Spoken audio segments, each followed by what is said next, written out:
இன்றைய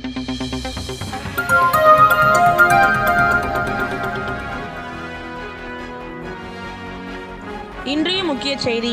குடுவாஞ்சேரி அருகே ராஜாக்கள் ஆண்ட ஒத்தீஸ்வரர் ஆலயத்தில் மகா கும்பாபிஷேகம் இன்று காலை வெகு விமர்சையாக நடைபெற்றது.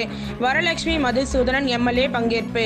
செங்கல்பட்டு மாவட்டம் குடுவாஞ்சேரி அடுத்த குமிழி ஊராட்சிக்கு உட்பட்ட ஒத்திவாக்கம் கிராமத்தில் ராஜாக்கள் ஆண்ட 100 ஆண்டு காலம் பழமை வாய்ந்த ஸ்ரீ தையல் நாயகி உடனுரை ஸ்ரீ ஒத்தீஸ்வரர் ஆலயம் உள்ளது.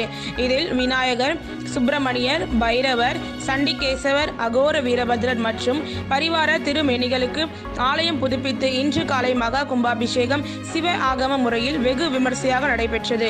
இதில் மங்கள இசை, 4வது கால யாகசாலை பூஜைகள், விசேஷ ஹோமம், யாத்ராராதனம், தசதானங்கள், கலசங்கள் புறப்பாட்டுடன் விமானங்கள் மூலம் மகா கும்பாபிஷேகம் வெகு விமர்சையாக நடைபெற்றது.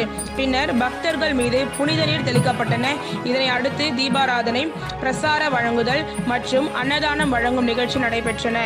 இதில் செங்கல்பட்டு தொகுதி எம்எல்ஏ வரலட்சுமி மதுசூதனன், காட்டாங்குளத்தூர் தெற்கு மற்றும் வடக்கு ஒன்றிய செயலாளர் ஆப்பூர் சந்தானம், எம்.டி. லோகநாதன், ஒன்றிய கவுன்சிலர்கள் சித்ரா ரவி, ஜே.கே. தினேஷ், கல்வாய் முன்னாள் ஊராட்சி மன்ற தலைவர் தயாளன், விழா குழுவினர்கள் தசரா ராஜா, சீனிவாச ராஜா, ஸ்ரீதர் ராஜா, சுபாஷினி, ஸ்ரீதர் ராஜா உள்ளிட்டோர் பங்கேற்றனர்.